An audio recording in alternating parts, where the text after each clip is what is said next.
All right, I was just sitting here going through the FSM. I'm just trying to make sure I'm covering my bases here for everybody on some of my testing, making sure I'm not missing things. Um, I just want to make this short clip about this. If you don't have one of these, you're flying blind. You really need to get a copy.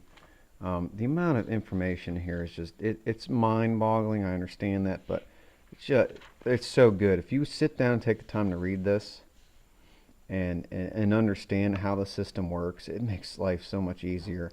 Right here it talks about learning ability.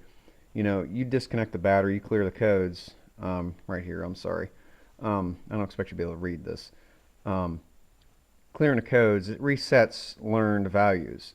Okay, and the vehicle has to relearn this stuff, and it may take a little while to um, see a fix, you know, or even know if you still have a problem or not, because it has to relearn things. You need to keep this in mind, and every newer car has this as well. But and it lists in here some of the tools you might want to have. No, you don't necessarily need everything in here. This is obviously GM. They expect their dealers to have this stuff, but um, you know, and this is the book too, which deals with electrical and drivability. It's the yeah, and then that says volumes right there. When this whole book here, okay, is everything else on the car, and this book here is just drivability and electrical, that should tell you something about the car. And newer stuff like the C5s, they had 3 stinking manuals, about this thick, not 2. Stuff's complex. If you don't have the right information, you're not going to be able to do anything with it. Uh, you know, Unless you know these systems inside and out, which I can't think of too many people that would. But even, the beginning pages here, it lists these wiring diagrams. It lists every sensor and everything on them. It's all here. You just got to learn how to read it. And GM has some of the better service manuals, in my opinion. One thing that I should note, I pointed this out in earlier videos, talking about backprobing the ECM connectors. It says right here you're not supposed to do that, and that is valid. You're really not supposed to do it. Can you? Yeah, but you should be careful. A breakout box is the way to do it correctly, but if you don't have a scan tool, I highly doubt you're going to have a bob. Just make sure you're careful with this stuff. You can screw up connections. In all honesty, 1320 Electronics makes that, I think it's like $90 for a Android-based device, ALDL scan tool. I mean, if you're going to be working on your Corvette a C4, it's silly not to get one. I mean, $100, really? Come on. If you can't spend that, maybe it's questionable if you should be working on your car in the first place. And it's going to make life so much easier to have that tool so you can see what the ECM sees. You don't have to have a $400 tool like this, but this will do a lot more than just a Corvette or an 80s 90s GM product. This will do about anything really, except I don't have European on here. I have Asian and domestic up through 13 and the whole way back to into the 80s. But $100, I think most people can afford that. I think that's completely reasonable.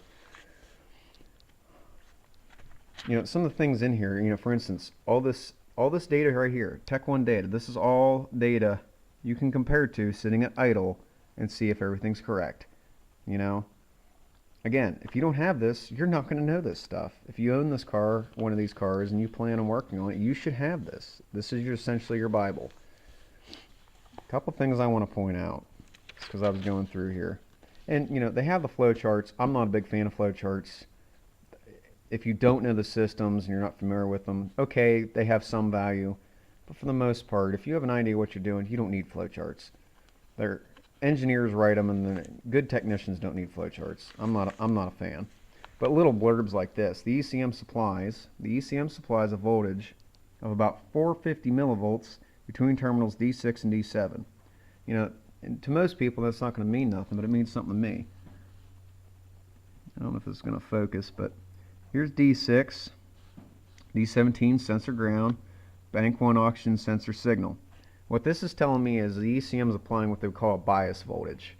If we were to disconnect the oxygen sensors, we should see 450 millivolts on each connector.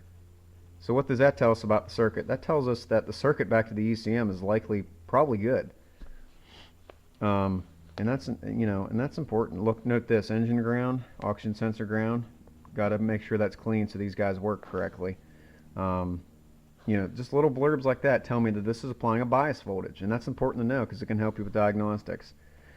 Basically, how an O2 works is it sees this bias voltage, and the O2 sensor will pull it either up or pull it down. And you can see this graphically, and we'll see that later. But just having these, even if it's something as simple as an engine coolant temperature sensor, having the ohm chart if you want to ohm test the sensor at different temperatures. I mean, this is invaluable. Oh, and just a little disclaimer. Hopefully, I'm not violating any copyright laws with this, but I mean, if GM really gets upset about it, I'll just delete the video. But I mean, really, it's 20-some years old. I think he'll be all right. In fact, I'm encouraging people to buy these, so come on. And if you're not familiar with the system, you can learn about it right here. This is a thermistor. It's just a simple electronic device. And if you note here, and this is why I like GM manuals, ECT sensor signal 5-volt ref. Look, we got 5 volts. The ECM's sending out. There's an internal resistor, and it comes out here, goes through a variable resistor, and then the rest comes off the ground. Your sensor ground. And the ECM monitors this circuit, and based upon how a thermistor works, it can know how hot the engine coolant is by what voltage it reads internally. There's basically an internal voltmeter in here that reads this circuit. It's pretty simple. But even newer cars, this is how it works. They haven't really changed this. The basics are the same. I think that's all I really had here as I was going through here. But you really need one of these. I mean, and there's symptom charts and all kinds of stuff. Information is power. You can't, unless you memorize everything, which is impossible. You need all this stuff. And even further back, it gets into, short-term fuel trims, long-term fuel trims, speed and density. It defines everything. If you don't know, look it up. The information's here.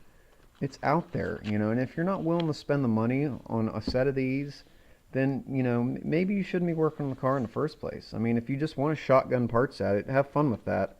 I'd rather invest some time in some decent tools and some information and do things accurately than just shotgun parts at it, because anybody can do that. Anybody can do that. And you know what? I can guarantee you'll spend more time and money shotgunning parts than you will learning about your car, investing in a few tools, because again, I've showed you some more expensive things, but we've also shown inexpensive tools. So